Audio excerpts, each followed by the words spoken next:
Hello. Hopefully this is working and you can hear me okay. I am glad to be back. It's been, let's see, it's been, a couple of weeks because I was at the Polyglot Gathering in Poland, which was an awful lot of fun. And I very much enjoyed being there, seeing lots of people, um, getting to speak in different languages, but also just actually hanging around with people. I've got this weird thing now because since I started the Polyglot conference and been to all of the Polyglot conferences, obviously, as my event, but also to Polyglot gatherings as well. I've been to all of them, and I've also been to Langfest in Canada. There is something I decided, and that was that I was not going to go to the presentations anymore. I gave up going to the presentations. Instead, I just used the time to really mix with different people, get to know new people, talk to old friends, and just really enjoy that whole sort of getting together and speaking together. And for me, that is the event. That's the thing that I most look forward to. It's the thing that I most enjoy. So I just sort of would hang around the common areas and speak to people. And I got to know lots of great people doing that, and saw lots of people I've not seen in a while. So it was wonderful. And I'm definitely very happy if you ever come to an event like the Polyglot Gathering, like, for example, the Polyglot Conference in October in Mexico. It's a bit harder sometimes when I'm organizing the event because I'm obviously running around and I get requests, but whenever I have the option to sit and talk and to chat and say hello, I'm very, very happy to do that. I really enjoy doing that. Lots of people came and we got selfies together. We got lots of great memories that we can now look back on. And I just really recommend these events. It's so nice to do it in live as well after so long online all the time. As great as the online events have been, there is something really nice about seeing people and getting to sort of give people a hug and you know, that kind of just, it's really nice. So I really like that. And anyway, so today I've taken a topic that was actually suggested to me by somebody who was at the Polyglot Gathering, and Astrid, who was there, and she wrote me a message on Facebook asking me about my approach to vocabulary, learning words. And I thought it was a good question because it's one that comes up a lot. So absolutely was very happy to take that on. And I wanted to see what some of you thought about it as well as a topic. And I got quite a lot of responses actually to this. It was something I know we all sort of have feelings and thoughts on. So I was not surprised that there was a big response to it. But I also put in on Instagram a little sort of poll to see how hard people thought learning grammar was compared to vocab or other things. And I mean, it was a pretty interesting poll result, actually. So I got grammar was voted, 41% of people voted that the hardest thing. 43% voted vocab the hardest thing. So vocab won out. And then other was 16%. And other could be anything really. I just left it to people's imaginations what other could possibly be. Normally I talk about grammar and vocab, but I thought I'd leave an extra option in just in case someone said, oh, actually, no, there's something else that's harder. And I found the results really interesting. So I want to sort of share why I find them interesting, and also look at the comments that I got and read those out to you too before I give you my thoughts, because I think that, you know, hearing and reading what you say, I think is actually really interesting. And sometimes you hit the nails on the head really, really well with these answers. So let's have a look and see what you said. So there were a couple of comments on Twitter, just a couple this time. So I got, if language learning is all the mountains of the earth, vocabulary learning is the peak of Everest. Wow, okay. And that's an interesting thing. So vocabulary learning being sort of the highest, the pinnacle of language learning. And I kind of get that. I think that's a nice analogy. I love analogies, as many of you know. I really like analogies. So yeah, it's a nice analogy. And then we have Often I find that expressions are more useful to learn than words. Okay, yeah, expressions, words. I think this comes into how we learn them and how we find the best way is for us for different languages, right? So, and the other questions I got, the answers I got, sorry, from Instagram were people using Anki flashcards with context or definition and picture.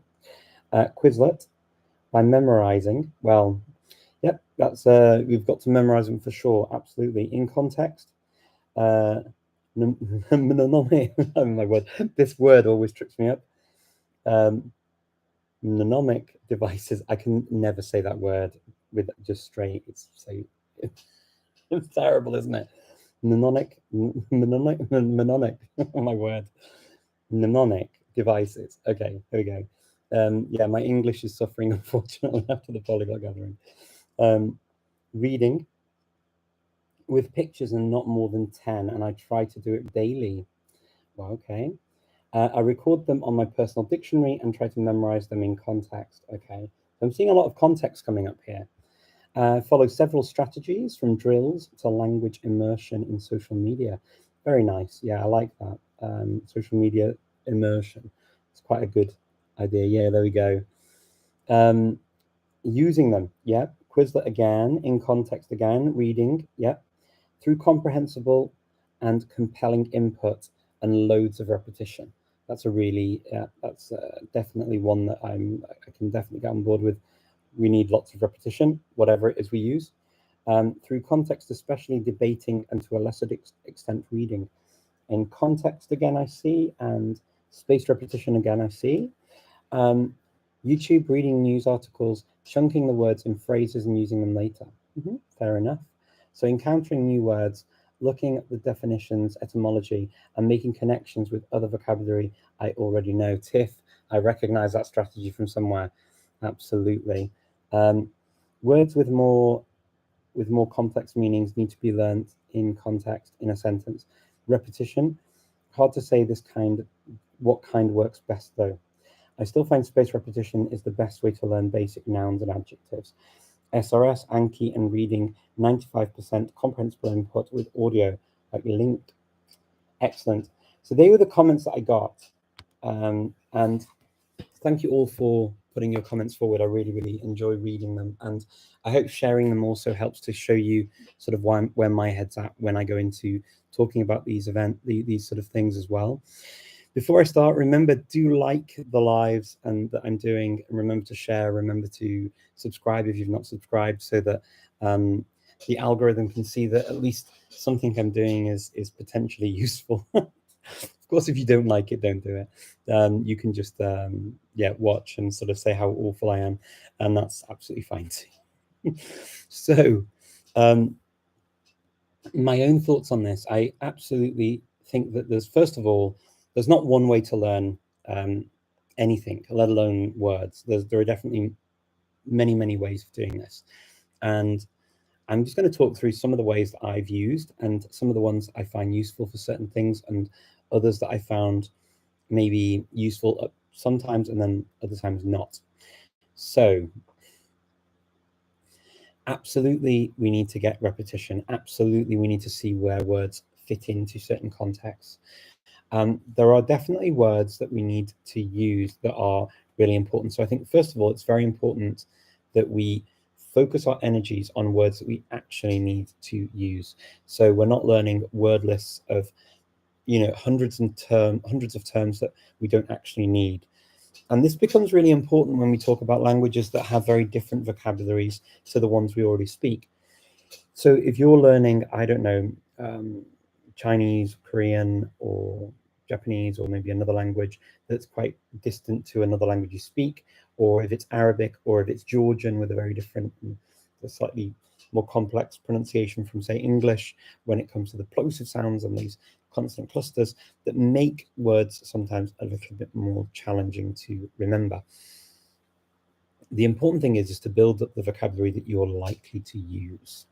And so if you focus on that and not on things that you don't necessarily need to say, and the way to do that is to think about what goes on in your life, what you like, what you don't like, they're the kind of things in the beginning when you first start learning to focus on. What I find is that you actually start to pick up other words from people you have conversations with, because their core vocabulary that they need for their lives will be different. And then there'll be some crossover, but there'll also be new vocabulary as you make friends in a very natural way.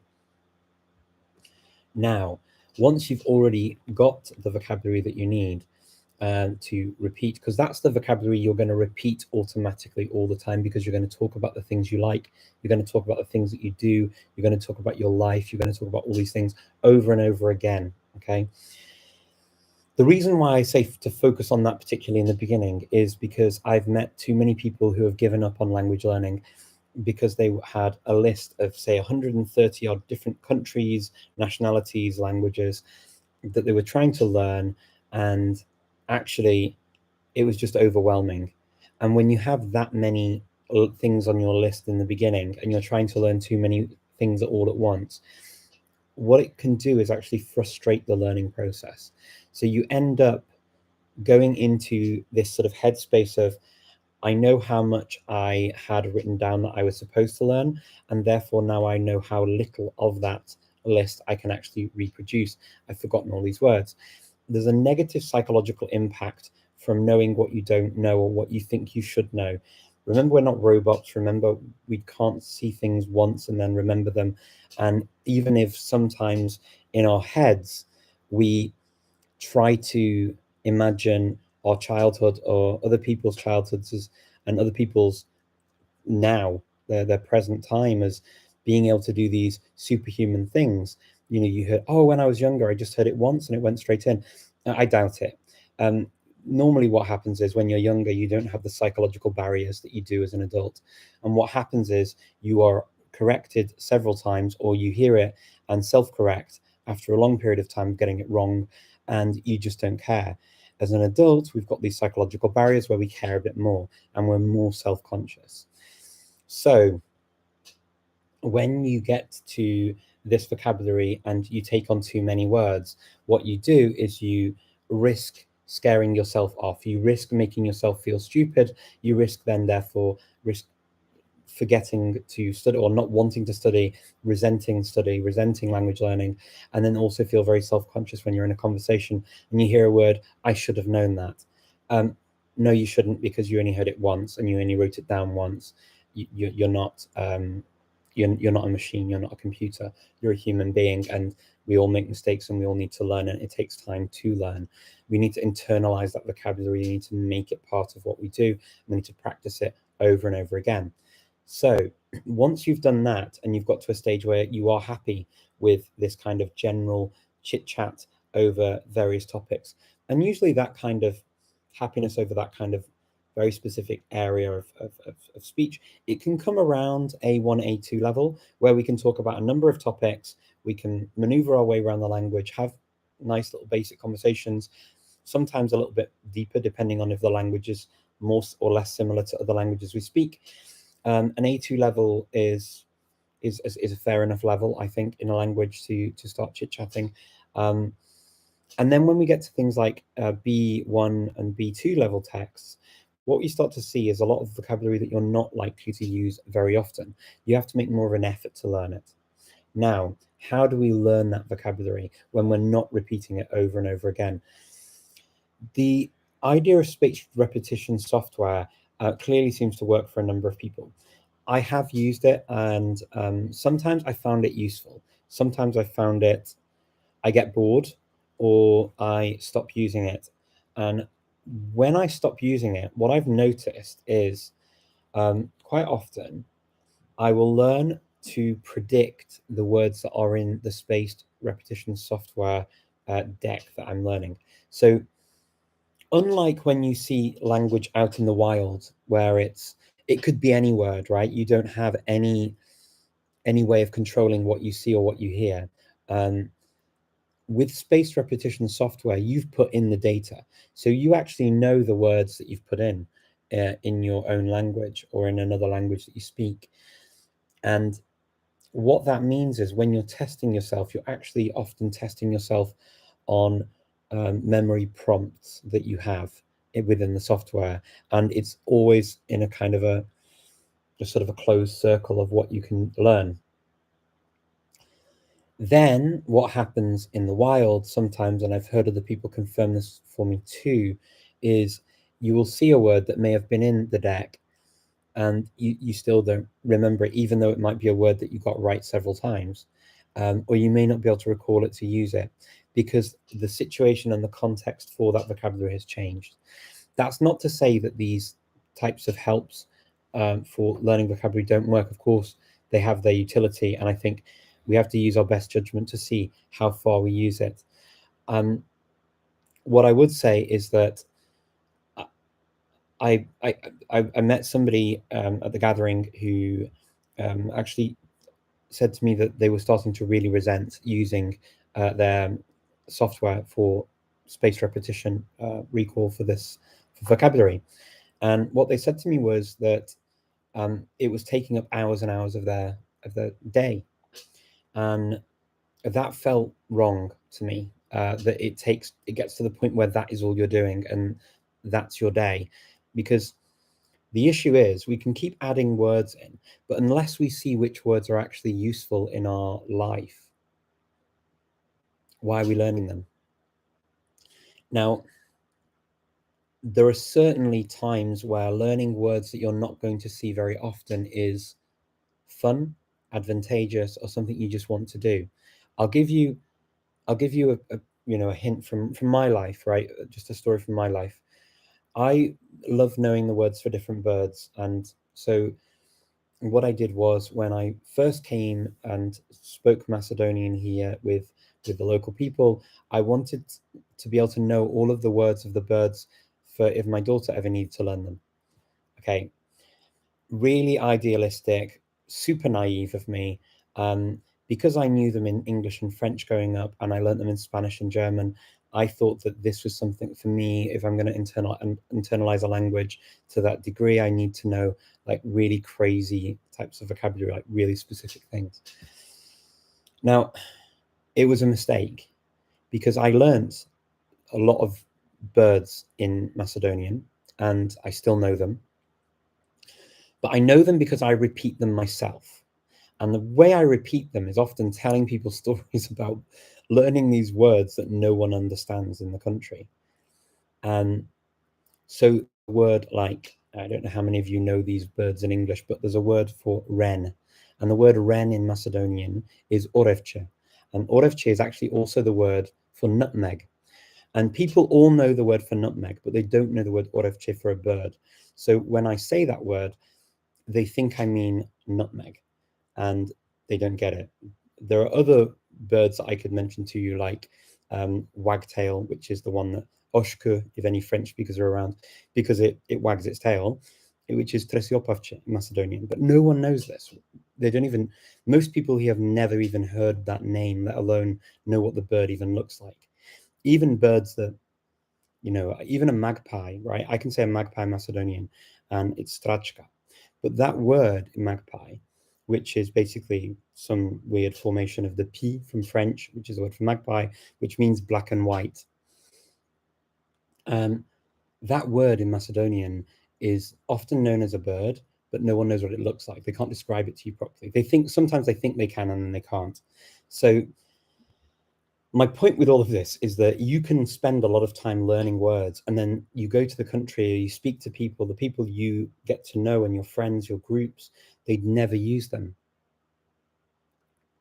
Then what do you do with this vocabulary? You spent all this time stressing over it. So it's really important that, yes, we learn more vocabulary, and yes, we learn words that are important to us, but also we take on board that we need to see it in context. We need that sort of touch back with reality, with real life, with real people, to just see what works, what doesn't work. I mean, you could learn words in English that I won't know, and does that mean that I don't speak English anymore? Absolutely not. Does it mean that you speak better English? We don't know. I don't know. It could be you speak better English than me, but does it mean anything really? Well, all it means is that you're unlikely to be able to use it then with most speakers of the language. I mean, I would say that my English is fairly good in terms of as speakers of English go, I have a fairly good vocabulary, mostly thanks to French and German and other languages. But if you use words that I don't know, then it's quite likely that other people won't know it either. And therefore, what's the purpose of language really? It's great if you get to read and you get to see the words in written literature, but if you want to speak and you want to talk to people, the last thing you want to do is use words that they don't know and to make them feel silly or small, especially if it's their language. And like, well, how can you not know this? Well, because in their culture, different things have priorities, and that's absolutely fine too. So that's my sort of my baseline for vocabulary, is a very practical approach. Now, actually getting the words into your head. Yes, the spaced repetition can potentially help, particularly if you want to learn a certain list of words. The other thing that you can do, which is kind of akin to this, is memory palaces, which I think was hinted at with stories and thinking of things. So you could either use a memory palace where you have a palace for words. Now, I would use this for words like the birds list, for example, something that you can realistically go back to and would be interested in going back to revise. Memory palace techniques, you don't necessarily need to go right for the memory palace, but the techniques that are described for setting up a memory palace and in those kinds of books are actually quite useful in their own right. So I'm going to recommend a book that was recommended on YouTube by Yenja, a Mongolian Swedish polyglot and memory champion. And it's called Moonwalking with Einstein, I believe, is the title. And that book is actually super interesting to read. Even as a story, it's interesting to read, not just for techniques and things. But I like in that book, and these are the things I got out of it, that really making up vivid stories that help you to maybe take the word apart. If it's a difficult word to learn, if it's not a word that looks like or sounds like something you already know, if it's a word that's quite different to words that you already know, then breaking it apart using the sound components, hooking them onto memories and things that mean something to you, super important to get these hooks in your mind so that you can recall the word easily. There are words, for example, where if you're trying to learn a word and you find it's not going in. Now, this is from the book. This is not just from me, but they say often some of the memories are the most graphic memories that you can use, can often really heighten the emotional state, but also help with memorizing things. Now, these don't have to be real memories in your head from traumatic experiences. I'm not suggesting that you rake that kind of stuff up. But what I am suggesting is that sometimes things that get the brain excited, whether it's fear, whether it's excitement for pleasure, or whatever it is, those centers in the head, when you think about them, are easier to remember more often than not than more mundane things. So remembering a word because it can be attached to something that sounds a bit naughty or a bit wicked, for example, can also help you to really recall the memory more quickly. And this is something that they talk about in this. Now, in the book, they will also, you can use that, and there's also a number of other sort of memory learning books out there that you could use that show you the techniques for memory learning, memory training, and definitely I'll leave you to explore those. I'm not by any stretch of the imagination a memory champion, but there are some useful techniques that you can use for that. My conclusion with memory techniques is really that they can be good for learning things, right? Lists of things that you need to be able to access. In actual language speaking, I don't know. The jury is out for me on how quickly you can access things for fluent conversation. I don't know. But they do have their uses, and the techniques absolutely have their uses. Other things that you can do, and I definitely recommend this, is looking into etymology. I think that that was mentioned in the comments that I got, looking into the etymology of words, looking into why you say certain things is really, really good. So when I was on stage in Bratislava just now, I gave an example of this when I was talking about learning words. And the example I gave was the word for pineapple in Armenian. And I was trying to remember this word for pineapple, which is arkeachenzor. And this is a word that absolutely I found very difficult to memorize. And I learned it because I had to arka ya khnzor. So khnzor I learned because it was an apple. Arka I was told was king. So arka I could think of an arch, and I could think of a king sitting on an arch with an apple. And I know khnzor because I think of the crunching sound of that khn when you crunch into an apple. Nzor, ha khnzor. So that's how I remembered that word, arka khnzor. Now, going back to what I said about learning words that are useful, King Apple sounds great, right? Arkeachenzor sounds great in Armenian. But when I first met somebody who spoke Armenian and I said the words I knew in Armenian, which at that stage were not many, I could remember Barev, Barevjes, Inchpesek, and not much more. But I could always remember this word Arkeachenzor. And the reason I could learn it is because I could remember it is because I spent so much time repeating it, learning it, memorizing it. And what the person said to me absolutely floored me because they said, it's really great that you learned that. But we actually say ananas in Armenia. So I was kind of, oh, okay. So now I've learned this word that actually I'm probably not going to hear very much of if I even go to Armenia. And yeah, it's a bizarre thing that you spend time doing this stuff and then you don't need it necessarily. But this was my experience with this one word, and that's a story to illustrate what I'm kind of talking about. The idea of a sort of an archway, a bridge, if you like, with an archway, the king on top with an apple, and it just helps you to put it together. I'm seeing lots of things here in the chat. I will definitely come back to the chat very soon. So when it comes to actually learning vocabulary, I agree with the comments that we got. Seeing them a lot, repeating them a lot, it can help writing them down if you like writing things down, reviewing them. When I was in Germany and I learned many words a day, I actually used to have a folded up list and I used to test myself, very much like spaced repetition software now, but just a list, an A4 list, very sort of low tech option. And that's what I did. I just used to go through and I'd read them and I'd test myself on one side and on the other and see how many I could remember and how I could memorize them. And where I noticed that I couldn't easily recall a word, I used to spend a lot of time on those particular words trying to come up with these kinds of stories like I shared with you now about Arkeachenzor.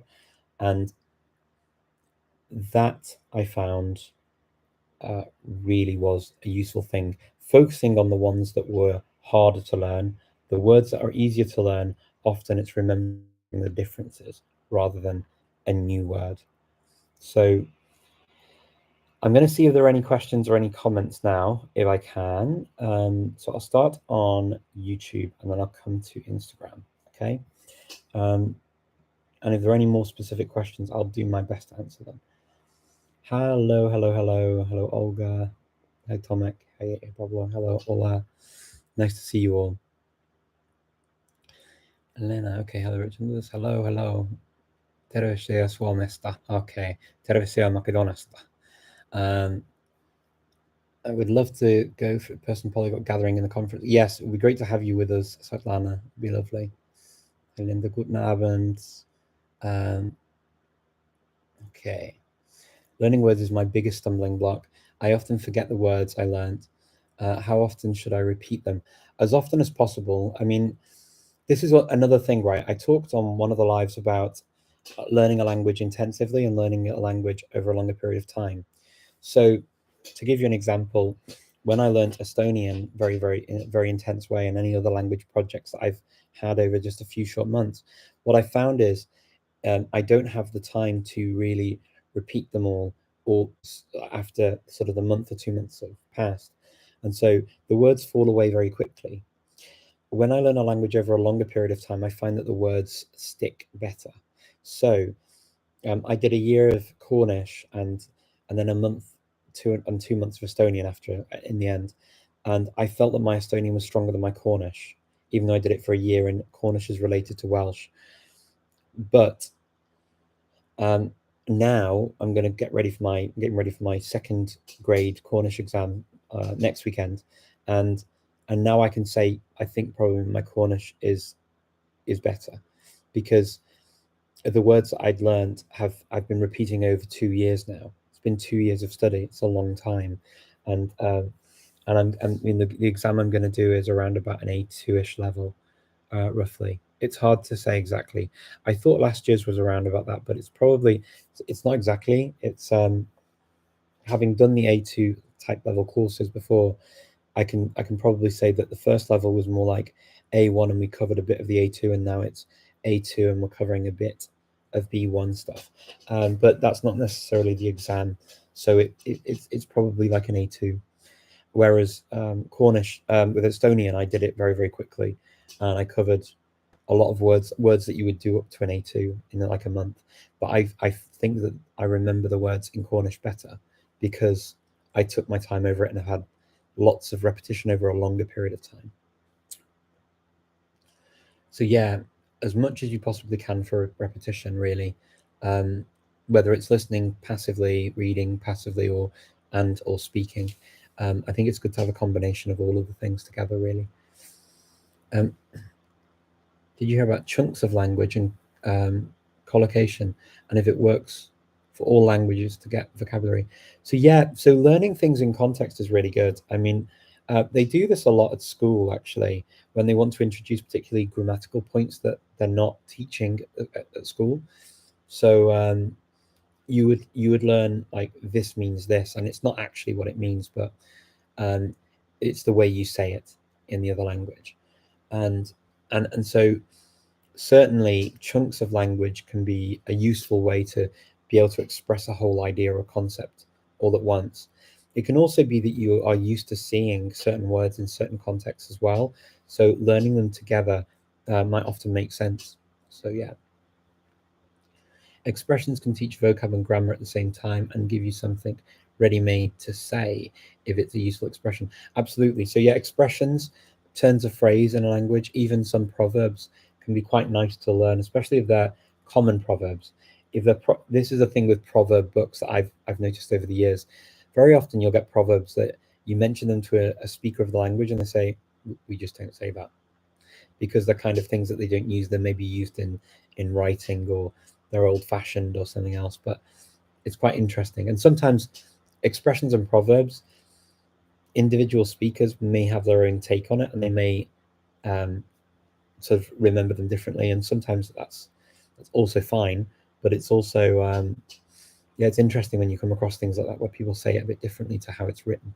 But they can actually, they contain the grammar, they can contain all sorts of things that you can use. Do you have to learn the words from a foreign language to your native language first, or can you learn the words from your own language to the foreign language right away? Do you have to learn the words? I need to read that again, sorry. Do you need to learn the foreign language as your native language first, or can you learn the words from your own language to the foreign language right away? I'm not sure I get the question. So I think the question is, do you need to start with your first language, the language you're using to learn, and then go to the target language, or can you do it the other way around? So yeah, I mean, if you're using text and real materials in the target language, then yeah, you'll just pick up the words and you can learn them. Sometimes actually there are words that have no translation, and after a while with the language, what you find is you're talking to people and you understand words through context more than translation. And then it becomes quite difficult to understand how to translate the things faithfully, because you get a feeling for the word depending on the etymology of the word, and how sometimes etymologies for one particularly etherical concept have a different etymology. So what will happen is you have a feeling attached to the etymological roots of that word in one language, and they're not the same in the other language, but the idea is similar or the same. That's quite a complicated thought, I know. But it's true. I've been through that with people when I was trying to explain German to a Macedonian speaker, and then we get to some of these words that are quite different in both languages. I noticed that there's quite often you'll have words that have very different root meanings. So the feeling behind the Macedonian word and the feeling behind the German word is actually quite different, even though the translation is the same, if that makes sense. I mean, yeah, let me know if that makes sense to any of you out there, but it's a very weird concept. It's a very weird thought. I know, I appreciate it's not something that everybody talks about, but it is definitely something I've noticed where it's just not the same. And then when you say the word in another language, you almost feel like you haven't quite got it, but that is the only word, and it doesn't feel quite right. Have any of you had that? It's been the bane of my life for many years. Make vocabulary learning an emotional experience. Emotions print memories, and the brain nothing like else. Positive emotions, but negative works well. Yeah, Laura, absolutely. I think I touched on that maybe after you'd written it. So yeah, I agree. Also in Chinese, there are simplified and full form characters. Do you need to learn a word twice? Wow, that's an interesting question. So potentially, I mean, there is some base on a lot of the characters, I think, traditional and simplified, because the simplified were simplified versions of traditional in most cases, I believe. Not that I am in any way an expert on Chinese characters, but from my studies of it, that's what I saw. I mean, I studied a bit of the history of Chinese characters at university in Sweden, but as I say, it's a while ago, and I'm not an expert on very specific things about Chinese.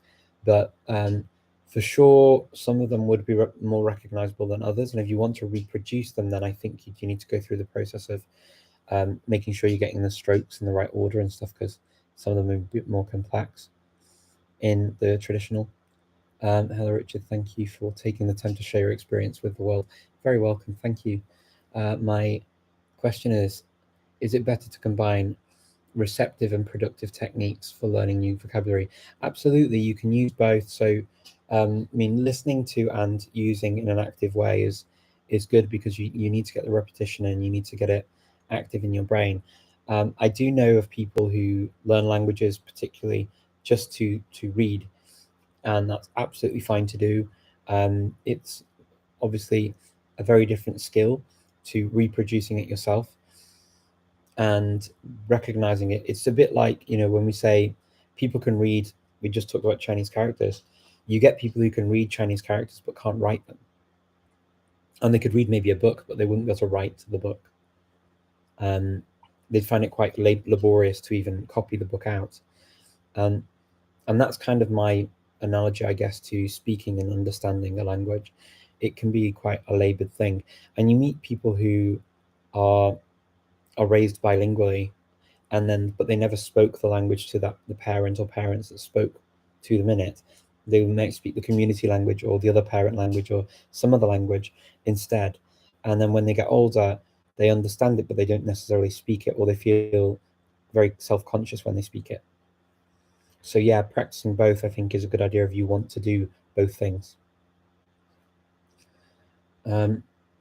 Link is nice because it focuses most on used words, unlike Duo. Yeah, Link is good. I'm a big fan, and Steve's a great guy. So yeah, I do like Link. According to Common English Framework of Reference. Oh, is this the European one, or I'm not sure about the English one. I don't know this one.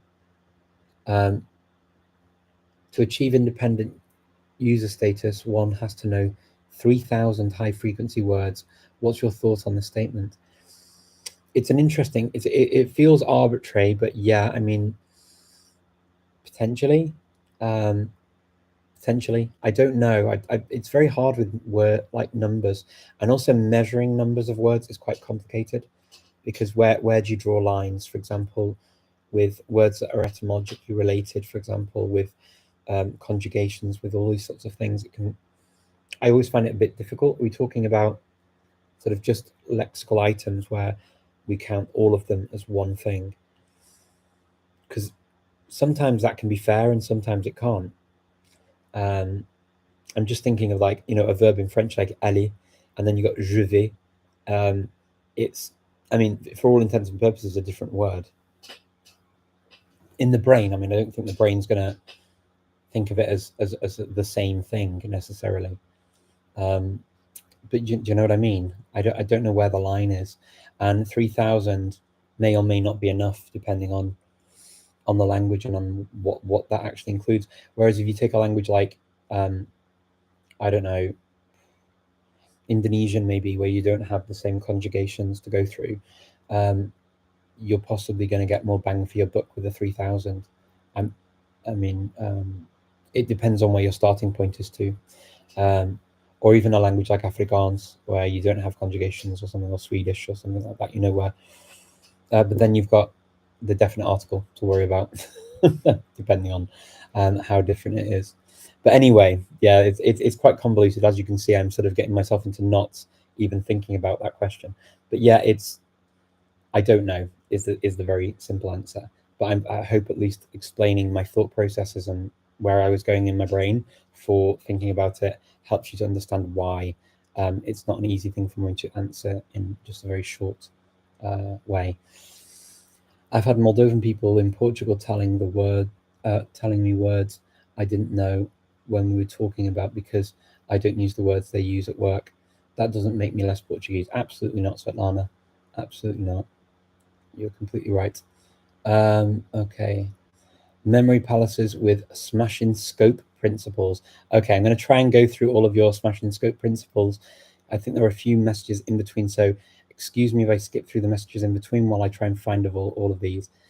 So smashing scope in memory palaces. So smashing, S, synesthesia senses, M, movement, A, association, S, sexuality, H, humor, I, imagination, N, numbers, S, sequence, C, color, O, order, and P, people, and E, exaggeration. Wow, okay. Yeah, that's really good. That is the principle, I think, that we were talking about, right? With making it really vivid and making it stick out in your mind. Those kinds of memories really do stick out. And thank you for putting that in, Break the Logic. I really appreciate you spelling it out in that way. That's really, really useful. Thank you. Okay. Let me see. Oh yeah, Lingo Steve is all around. Yes, he is. He's everywhere. Link is the best for learning vocabulary, in my opinion. It's a great opinion to have, JR. Link's great. Steve's great. I have a lot of time for Steve Kaufman. He's a nice guy. He's actually very enjoyable to sort of spend time around as well. He's genuinely a nice guy, and he's really into languages. It's strange that sometimes I just remember words the first time I hear look at, but then sometimes it takes many, many times. Jason, totally normal. Absolutely. Yeah, I have that too, where sometimes I'll see a word and it just sticks for some reason, and other times it takes forever. Remember? Steve Kaufman, language god. That's nice, Kurt. I'm sure he'd like to hear that, so I'm glad I could read it out. Yeah, he is a super guy. He really is a super guy. Richard, I have a really hard time remembering words for Slavic languages, Russian, Ukrainian, Czech, because they are either too short or too long and strange. What advice do you have? JR, do you know what? When I was learning Czech, which is my first Slavic language, I actually found learning vocabulary quite challenging. A lot of it was to do with the consonant clusters that I didn't really have that much of in the other languages I'd studied at that point. And honestly, a lot of repetition, a lot of listening to things. Actually, I found I was learning songs and things in Czech, and I was living in Czech Republic, so I lived in a Czech family, and they only spoke Czech. They didn't speak English, so I had to speak Czech. It does get easier over time, is all I can tell you. But it takes an awful lot of listening to, getting your ear around, and breaking down some words, particularly practicing the consonant clusters. That I think what happens is when we hear those sounds together in our brains, if we're not used to them, is that the mind will often like switch off slightly and maybe find it hard to remember them. And that's what I think happens. It happened to me as well with Georgian, where I found the consonant clusters with the plosive sounds together difficult to memorize, and so the words just went out of my head very, very quickly. Yeah, but it does get there eventually. Yeah. Ananas is pineapple in German and Indonesian. Yes, yes, it's used in a lot of countries actually. Ananas for a lot of words. English is one of the weird ones where we don't use it. Pineapple. Strange, right? Okay.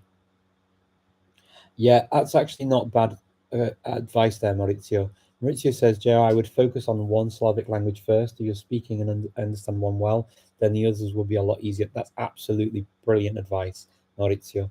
Yeah, if you're trying to learn lots of Slavic languages all at once, particularly the ones that you mentioned, there are a number of words that mean different things in different Slavic languages that it gets quite complicated. So I think like one word, I'll give you one word that I remember. I did a Ukrainian for all of 4 days before I had to, unfortunately, not carry on with my my my project learning it. Hopefully that will change in the future. But one of the words I learned was druzhina, which was I think the word for wife in Ukrainian. But that word I know actually in other Slavic languages as being the word for family. Because the idea of družina is like to be together, and so družina is a word for family that I know, and in Ukrainian it means wife, which really freaked me out when I read that. So yeah, it can get very confusing.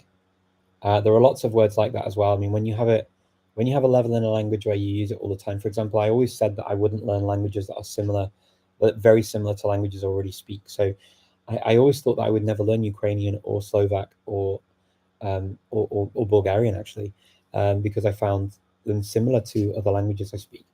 But when I got to a high enough level in certain languages, I was able to keep them separate. So Bulgarian and Macedonian are not too bad, but for example, even now with Slovak, I find speaking Slovak almost impossible because of Czech and Polish. Whereas Czech and Polish, I can still speak both to a degree. When I was in Poland, I used a lot of Polish, but it's not great Polish, but it's Polish. It's functional Polish.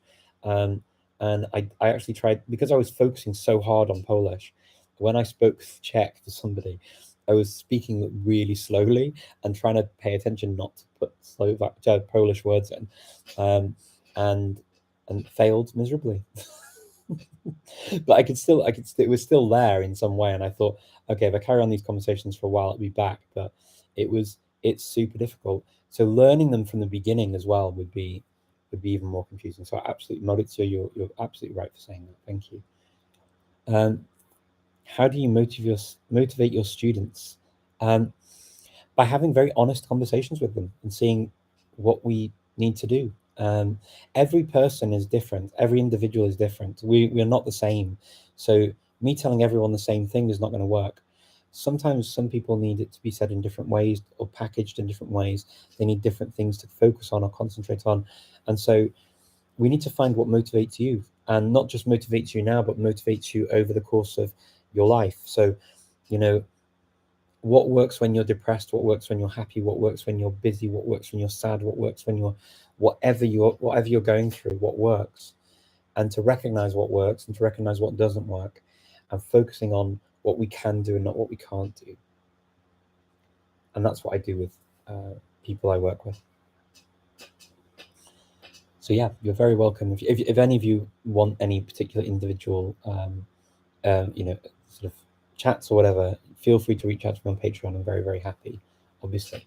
But otherwise, I'm here every Sunday, so you'll just make sure you click to subscribe and like the videos, and I'm back every Sunday. When I started out with Chinese, I used to ask my teachers to read a short story through pictures about 5 times within an hour lesson, so I could see and make sense of what I was listening to. That sounds like a really nice idea. I like that. And I always ask them to start following the lesson with the same story. Really nice idea, David. Really nice idea. I did that with Link actually when I was going through the Link stories. So last summer, or was it the summer before?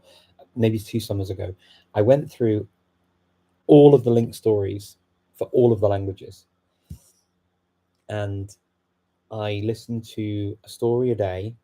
But then what I did is I listened to a story, then the next day I listened to that story again, and then I listened to the second story, third day, second story, third story, fourth story, and so on and so forth, just to sort of go through. And I found actually doing that was really useful. So yeah, okay. Do you use Anki, by the way, your inspiration? No, I don't. Kurt says Lingo Steve dislikes flashcards. I'm not a huge flashcards user. I have used them at certain points for certain reasons, but I'm not. It's not my normal study pattern. I'm much more. I think I'm on a similar page to Steve with this, and with Stephen Krashen as well, where I think meaningful, interesting, and relevant, intelligible input is definitely a good tonic to take, and to have that repeated as well, as much as the brain can cope. Physical flashcards are probably better for memory because you have to write it down physically. I personally have enjoyed using physical flashcards. Absolutely. They have had their part to play in my language learning. So I'm not going to pretend I haven't used them, because that would be completely disingenuous of me. I've used lots of different methods for language learning over many years. And that's also why I recognize that the learner you are now and the learner somebody else is will be completely different. What works for you does not necessarily work for the next person. And what works for you now does not necessarily work for you in a good point or a high point or a low point in your life. There'll be different things that work at different times, which is why I think that it's an individual journey. And we need to do what works for us when we need it. Who are the polyglots you know who lived before technological development? So Professor Alexander Arguelles, obviously he's he's not into apps and these kinds of things. He's more into like books. He learned lots of languages just through books. Emanuele Marini, absolutely more a book person. Judith, I think, is a mixture, but she's used a lot of offline stuff. That's Judith Meyer. Let me think. Who else? Luca. Luca, I think, is probably more traditional. Luca Lampariello is more traditional in his approach. Vlad Skultetti is probably more traditional as well in his approach. You've got Lindsay from Lindsay Does Languages, I think, uses a mixture. You also have Lydia Machova. She uses a mixture, I think. She has her own course that she developed. Stu J, definitely a mixture. He uses everything available. He's like into everything, but he's interested in lots of things as well. So there is a good mix of people that were sort of before all of the technological advancements that we see now. Let me see. I think I answered that question. The second one, part of it. How do they learn languages and resources? I think it would definitely come down to them answering that. I can't answer on their behalf, but I see them in those ways. Do you like to use Anki for flashcards? I think I got that one. I've only been doing Latin and Esperanto language, and I feel I'm finding a sense to take them away. Yep. Been language learning therapy with Latin. Wow. Yeah, that's cool. I have to learn words from foreign languages, target language, another language, so you can't use them exactly. Okay. Wie viele Wörter kennen Sie denn als Polyglot? Also, keine Ahnung. Also wirklich keine Ahnung. Das kann ich eigentlich gar nicht sagen. Ich meine, ist ja schon schwierig. zu beantworten. Ja, kommt drauf an, was bedeutet eigentlich ein Wort. Also ein Wort ist ein gutes Beispiel. Also ein Wort auf Deutsch ist Word auf Englisch. Und ist das eigentlich dasselbe Wort oder ist das was anderes? Ich habe keine Ahnung. Ich meine, Word, ein Wort, das ist ja ein Wort, oder? Vielleicht. Und wie weit kommt das auch noch? Ich meine, jetzt denke ich eben drüber nach. So, also auf Schwedisch zum Beispiel Ord. Det betyder också Word, Word, Wort. Das ist ja ein Wort, vielleicht. So in meinem Kopf. So, auf Schwedisch vielleicht nicht. Es war eigentlich nicht so. Aber ja, auf Deutsch schon. Mhm. Is it easy to learn a language by just learning vocab instead of grammar? If you potentially want to sound like Tarzan, maybe. I mean, it's kind of like Tarzan speak, you know, where you just say words and you don't say the grammar. Look, it can get a point across, but is it what you want? And does it necessarily work? With certain languages, you do need some grammar, particularly because it makes it very unclear what you mean if you don't have any grammar. Grammar is kind of the bones that hold the language together, right? The bones and the flesh and the skin, that's the language, right? So if you don't have any bones in your body and you just go, whoop, you can't really do as much. Unfortunately, I don't know Cambodian. Oh, is that Tamil? Oh, sorry, Tamil, I think it is, isn't it? I would love to learn at some point. It's beautiful. The best way for me to learn words is to read and not to try to memorize. Yeah, reading is good. I think a lot of people love that.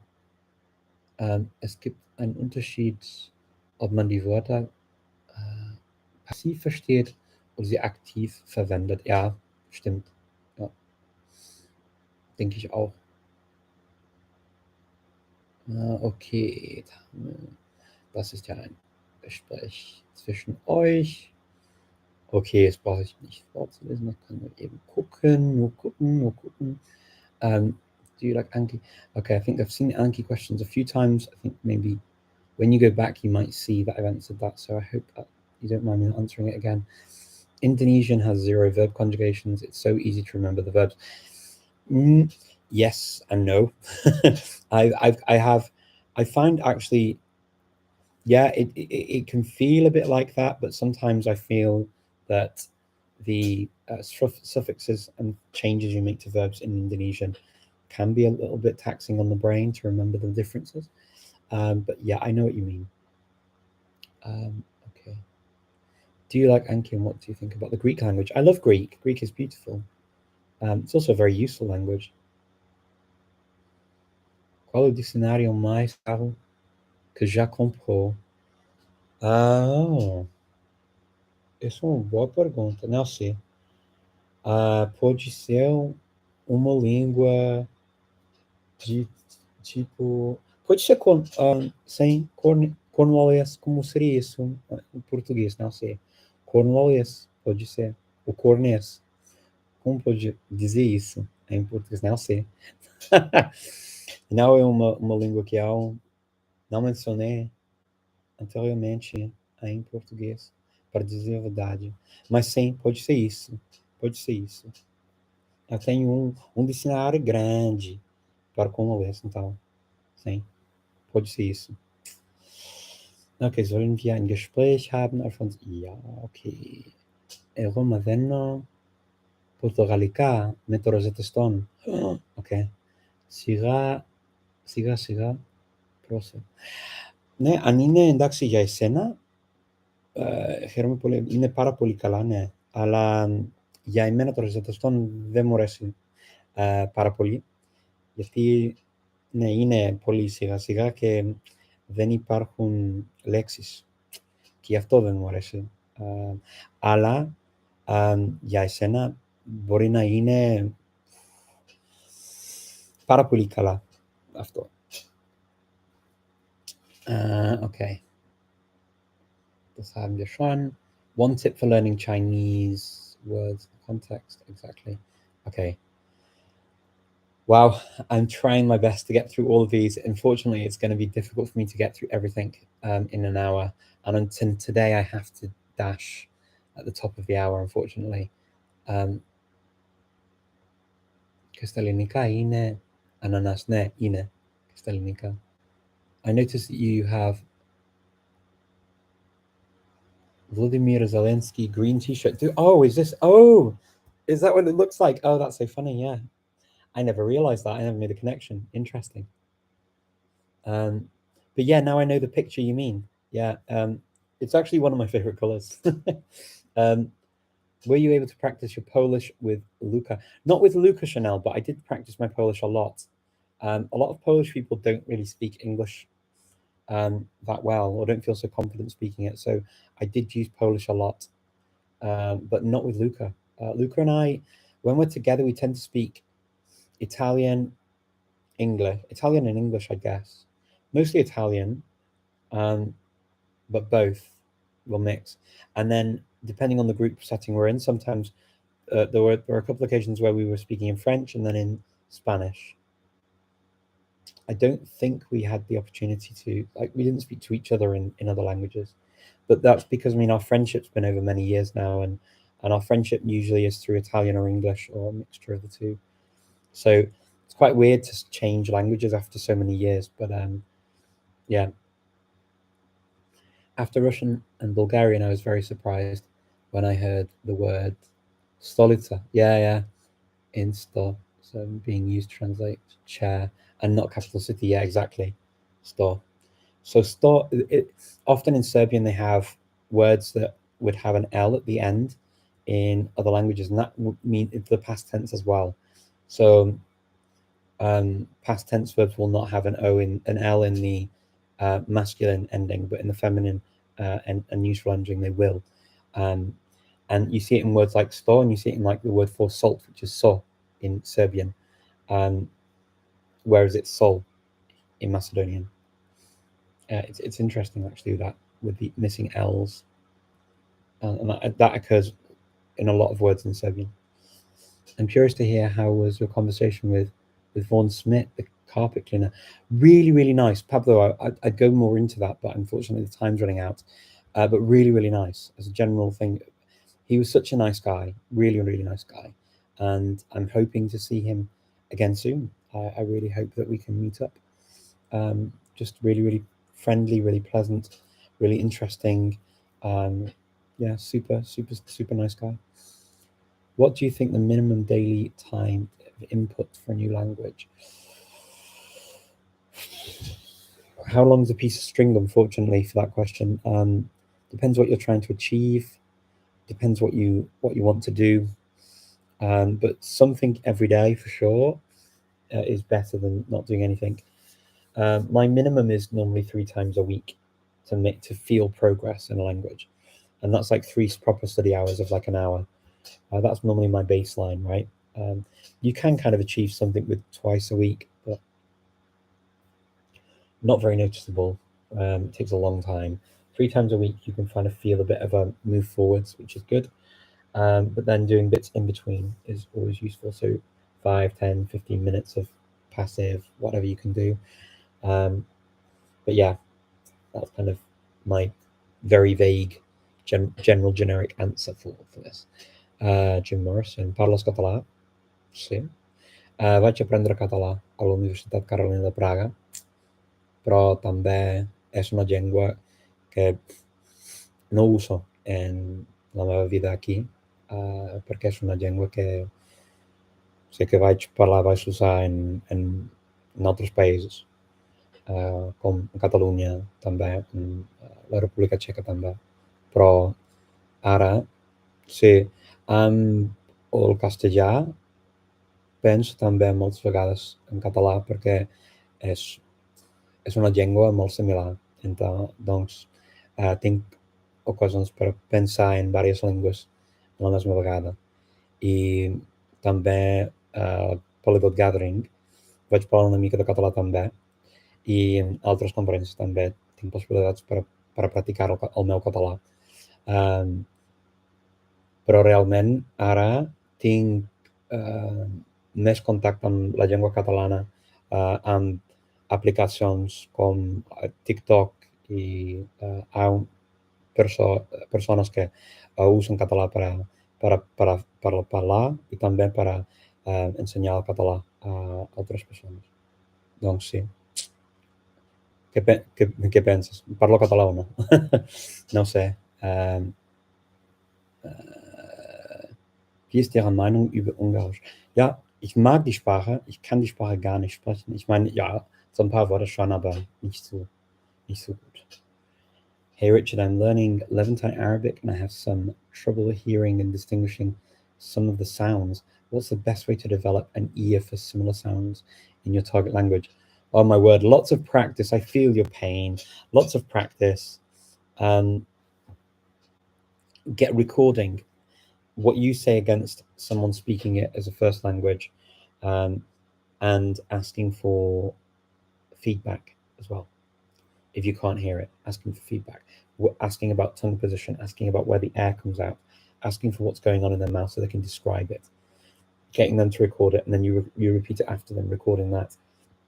Those kinds of things helping to, because you've got to hear it to be able to reproduce it, and you've got to understand how it's produced to be able to reproduce it as well. So I hope that helps. Been learning for 2 years, by the way. A2B1. Well, congratulations for getting so far with that. That's amazing.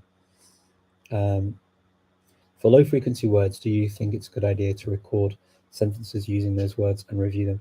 Potentially, yeah, that's not a bad way of doing it. Not a bad way to doing it at all. Yeah, you can absolutely do that.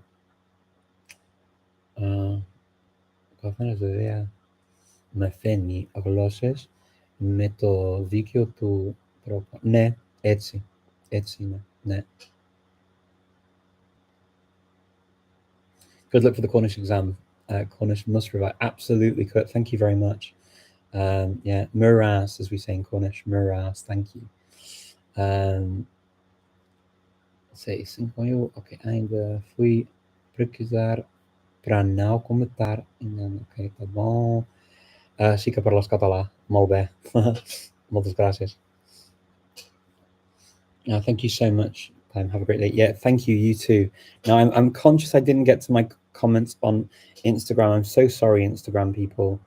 I'm going to see if I have anything really urgent, and I'll try and stick around for a little bit to do this. I've got to go and I've got to go to something, unfortunately, so I don't have much time like normal to hang around.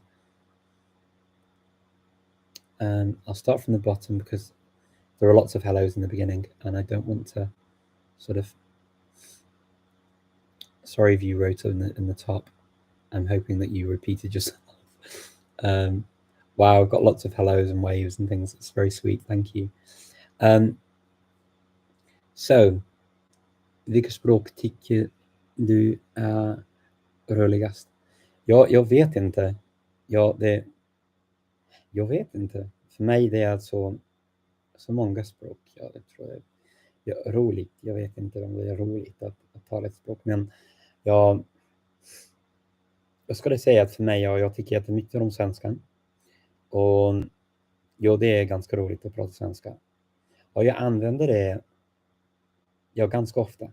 Jag tänkte, jag hade aldrig tänkt att jag skulle använda min svenska till exempel här.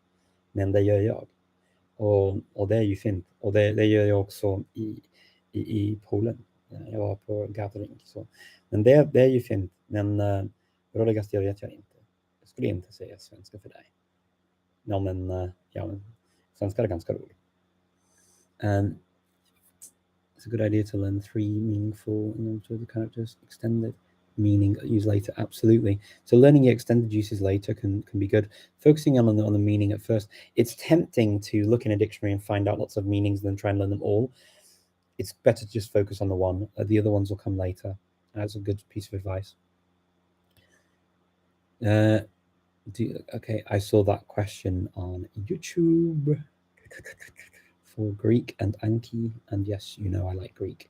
Greek's actually, I really like Greek. I think it's a lovely language. a very useful language, actually. Some super things I've learned from Greek.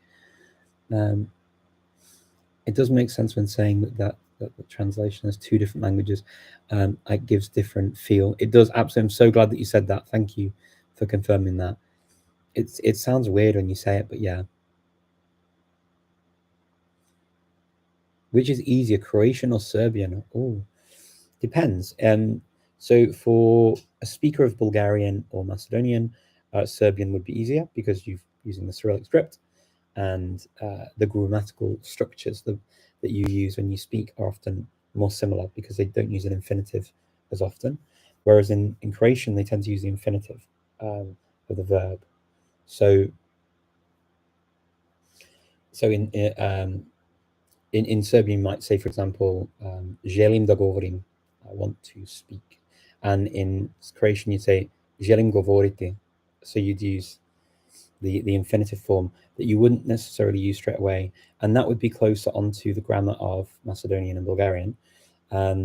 Also, words would be more similar. So there are words in Croatian, for example, that you don't use in Serbia, or in Macedonia or in Bulgaria, but Macedonia and Bulgarian, you don't use them. But in Croatian, you would. But then there are also words that you need to just understand in Croatian. For example, you would say zračna luka for an airport, and people will use that. And then they'll use, so zrakoplov is the word for an airplane, but when you hear Croats speaking on the plane, they'll often talk about avion, which is also the same in Serbian. The other thing that I find really interesting in Croatian is the use of months. So they have very different names to the months, right? So,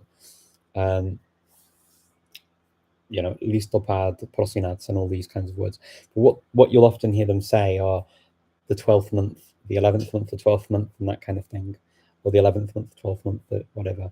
They'll use that kind of thing instead, which I find quite interesting. It's similar to that of Albanian. Greetings from Czech. Fantastic. Thank you. Hello. Let me see. Okay.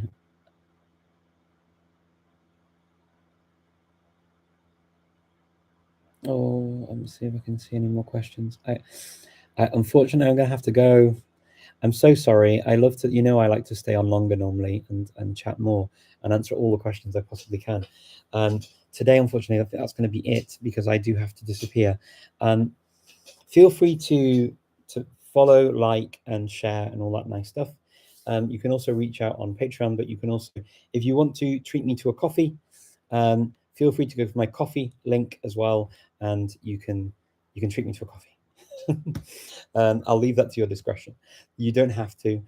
All I care about is that you come each week and we get to talk about languages. I enjoy the time together, and I will look forward to speaking to you all next Sunday, same time, same place. See you then. Take care, everyone. Have a wonderful rest of your weekend and happy language learning. Take care. Bye-bye.